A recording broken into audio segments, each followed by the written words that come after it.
దేవుని చేత ఏర్పరచబడినటువంటి మీ అందరికీ కూడా దేవుని నామమున శుభములు తెలియజేస్తున్నాం. మీ అందరికీ కూడా శుభము కలుగునుగాక. ప్రతిదినము వాక్యము చదువుకుంటున్నటువంటి నీవు, ప్రతిదినము ప్రార్థన చేసుకున్నటువంటి నీవు ఎవరిపైన ఆధారపడి ఉంటున్నావు అనేటటువంటిది ఈ యొక్క సమయమందు దేవుడు మనకి జ్ఞాపకం చేస్తూ ఉంటున్నాడు. ఎవరిని ఆధారం చేసుకొని ఉంటున్నాం? నువ్వు ప్రతిదినము వాక్యం చదువుతున్నావు కావచ్చు కదా, ప్రార్థన చేస్తున్నావు కావచ్చు, పాడుచున్నావు కావచ్చు, కీర్తిస్తున్నావు, ఆరాధిస్తున్నావు, స్తుతిస్తున్నావు, కానీ నీ ఆధారము ఏమై ఉన్నది?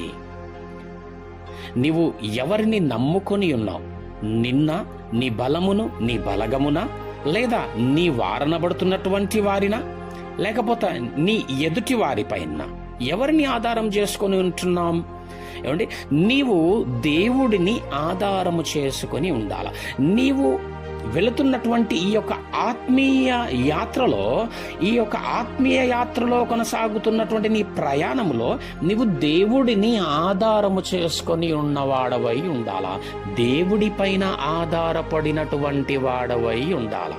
ఏమండి, మనుషులందరంట స్వార్థప్రియులు, ధనాపేక్షులు, బింకములాడువారు, కానీ దేవుడు నమ్మదగ్గవాడు. మళ్ళీ నీవు ప్రతిదినము ప్రార్థన చేసుకుంటున్నావు కావచ్చు, వాక్యం చదువుకుంటున్నావు కావచ్చు, కానీ నీ ఆధారం ఏమై ఉన్నది? నీ ఆధారం ఎవరై ఉన్నారు? ప్రతి విషయంలో దేవుని ఆధారం చేసుకుంటున్నావా? ప్రతి విషయంలో దేవుని మీద ఆధారపడి ఉంటున్నావా? నా వారు ఉన్నారులే అనుకుంటున్నావా? పలానా వారు ఉన్నారు కదలే అనుకుంటున్నావా? లేకపోతే నేను నా బలము, నా బలము, నా జ్ఞానం ఉన్నది కదా అని అనుకుంటున్నావా? దేవుడు చెప్తా ఉంటున్నాడు, నన్ను ఆధారము చేసుకుని ఉండాలా. సామెతలు 3వ అధ్యాయంలో 5వ వచనంలో ఒకసారి మనం మాట చదువుకుందాం. నీ స్వబుద్ధిని ఆధారము చేసుకొనక. ఏమండి, అందుకే వాక్యం సెలవిస్తూ ఉంటుంది, బిడ్డ నీవు నన్ను కాదని ఒక్క అడుగు కూడా ముందుకు వేయలేవు. నీ స్వబుద్ధిని ఆధారము చేసుకొనక నీ పూర్ణ హృదయముతో యెహోవా యందు నమ్మికయుంచుము. మనుషుల యందు కాదు నీ నమ్మిక, నీ బలమునందు కాదు, నీ బలగమునందు, నీ జ్ఞానమునందు కాదు, నీ కలిగినటువంటి దేని యందు కాదు నీవు నమ్మిక ఉంచవలసింది, ప్రభువైనటువంటి దేవుడి యందు నీవు నమ్మికయుంచి ఉండాలా. అప్పుడు నీ ప్రవర్తన అంతటి యందు ఆయన పైన నమ్మికయుంచి ఉండాలా, ఆయనను ఆధారము చేసుకొని ఉండాలా, ఆయనకు ప్రతి విషయములో నీవు లోబడేటటువంటి వాడవై ఉండాలా. చూడండి, నీ ప్రవర్తన అంతటి యందు ఆయన అధికారమునకు ఒప్పుకొనుము. నీ జీవితంలో, నీ కుటుంబంలో ఏమి జరుగుతుందో, ఏమి జరగడం లేదో, అది ఏది ఏమైనప్పటికీ ఆయన ప్రణాళిక, ఆయన ఉద్దేశములను, ఆయన అధికారమును బట్టి నువ్వు ఒప్పుకొని వాడవై ఉండాలి. ఏమని? ప్రభువా, ఏదైతేనేమి ప్రభువా, ఏది కాకపోతేనేమి ప్రభువా, నీ అధికారమునకు నేను లోబడి ఉంటాను ప్రభువా. నా జీవితంలో ఏది జరిగినా జరగకపోయినా ప్రభువా, నా అధికారివి నీవై ఉండాల ప్రభువా అని దేవుడి అధికారముకు లోబడి ఒప్పుకుంటూ దేవుడి పైన ఆధారపడి ఉంటే గనక, చూద్దాం 6వ వచనంలో, నీ ప్రవర్తన అంతటి యందు ఆయన అధికారమునకు ఒప్పుకొనుము, అప్పుడు ఆయన నీ త్రోవలను సరళము చేయును.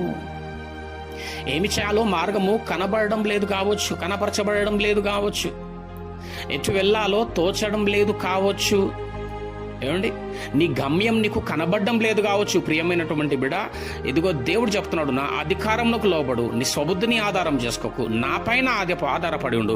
అప్పుడు ఏం జరుగుతుందంట? అప్పుడు ఆయన నీ త్రోవలను సరళము చేయును. ఆమేన్. నీ త్రోవలు సరళమగుతున్నవి. నీ సరిహద్దులు దేవుడు విశాలపరచనై ఉన్నాడు. దేవునికి స్తోత్రం. ఏమండి, కాబట్టి నీ స్వబుద్ధిని ఆధారం చేసుకోక. ఎందుకంటే మత్తయి సువార్తలో ఒక మాట చూసుకుందాము. మనం మత్తయి సువార్తలో ఒక మాట చూసుకుందాం. 6వ అధ్యాయంకి వెళ్దాం. మత్తయి సువార్త 6వ అధ్యాయం 8వ వచనం. మీరు మీ తండ్రిని అడగక మునుపే, ఏమండి, మీరు మీ తండ్రిని అడగక మునుపే మీకు అక్కరగానున్నవేవో ఆయనకు తెలియను. నీకు రేపేం అవసరమై ఉన్నదో, నీ జీవితంలో ఎప్పుడు ఏది అవసరమై ఉన్నదో, ఏది నీకు శ్రేష్టమో, క్షేమమో, లాభమో, నీకు దీవెనకరమో దేవుడు ఎరిగి ఉన్నాడండి.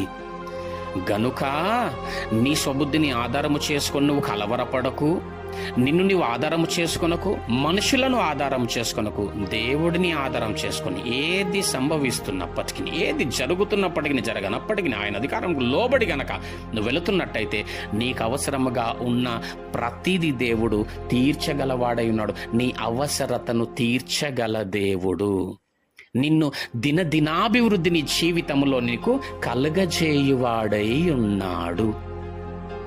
నువ్వేం చేయాలా? నీ మనసును దేవునికి అప్పగించుకోవాలా. నీ మనసు అంటే దేవుడికి ఆనుకొని ఉండాలంట. దేవునికి స్తోత్రం. యెషయా గ్రంథం ఒక్కసారి తీద్దాం, 26వ అధ్యాయం. ఏమండి, యెషయా 26వ అధ్యాయంలో ఒక మాట చూసుకుందాం, 3వ వచనంలో, ఎవని మనస్సు నీ మీద ఆనుకొనునో. ఏమండి, దేవునికి ఆనుకొని ఉన్నదా నీ మనసు? ఏమండి, దేవునికి ఆనుకొని ఉన్నదా, లేకపోతే ఏమండి మొబైల్కి ఆనుకొని ఉన్నదా, ఈ లోకంలో ఉన్న ఇంకా దేనికైనా ఆనుకొని ఉన్నదా? నీ మనసు ఎక్కడున్నది? నీ మనసు ఎక్కడున్నదో నీకు తెలవాలంటే నీ ఆలోచననే నీకు చెప్పుతుంది నీ మనసు ఎక్కడుందో. ఏమండి, ఎక్కడ ఉండొద్దండి నీ మనసు. వేటి పైన ఉండకూడదు, వేటినో ఆధారం చేసుకుని ఉండకూడదు, వేటినో ఆనుకొని ఉండొద్దు నీ మనస్సు. నీ మనస్సు అంట చూడండి, ఎవని మనస్సు నీ మీద ఆనుకొనునో వానిని నీవు పూర్ణ శాంతి గలవానిగా కాపాడుదువు, ఏలయనగా అతడు నీ యందు విశ్వాసముంచి ఉన్నాడు.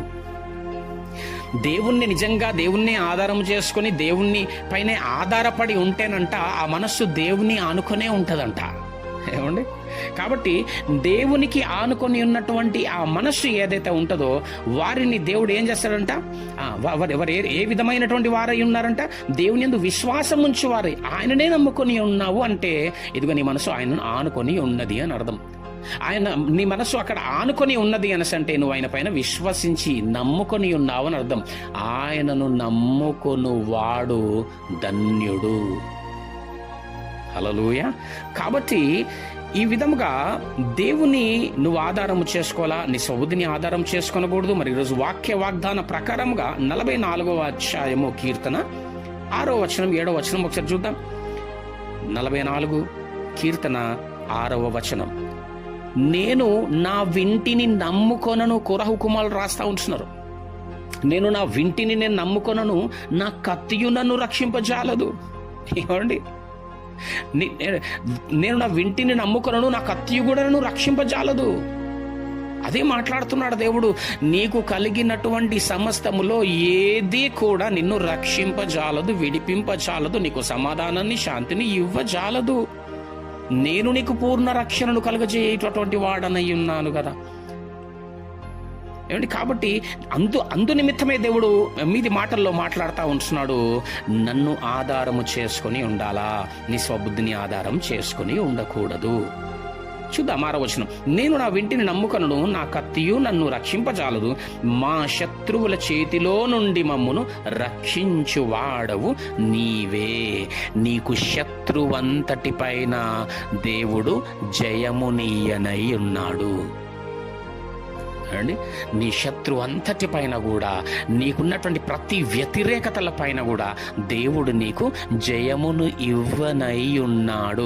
శత్రు బలమంతటి పైన అధికారము గల దేవుడు, నువ్వు ఆధారపడేటటువంటి దేవుడు గనుక నీ శత్రువు పైన, నీకు నీ శత్రుత్వము పైన, నీ వ్యతిరేకతల పైన, నిన్ను అణిచివేస్తున్నటువంటి విషయముల పైన దేవుడు నీకు జయమునివ్వనై ఉన్నాడు, నిన్ను రక్షించనై ఉన్నాడు.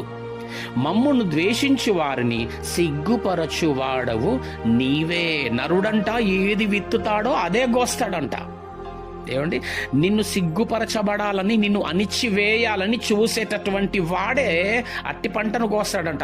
వాడు అణిచివేయబడబోతున్నాడు, వాడే సిగ్గుపడబోతున్నాడు. ఎవరైతే మిమ్మును సిగ్గుపరచాలనుకుంటున్నాడో వారు సిగ్గుపడబోతున్నారు. ఏమండి, మిమ్మల్ని ఎవరైతే అవమానించడానికి చూస్తున్నారో వారే అవమానము పొందబోచున్నారు. ఎవరైతే మిమ్మల్ని గోతిలో వేయాలనుకుంటున్నారో వారే ఆ గోతిలో పడబోతున్నారు. ఎవడు తవ్వుకున్న గోతిలో వాడే పడతాడంట.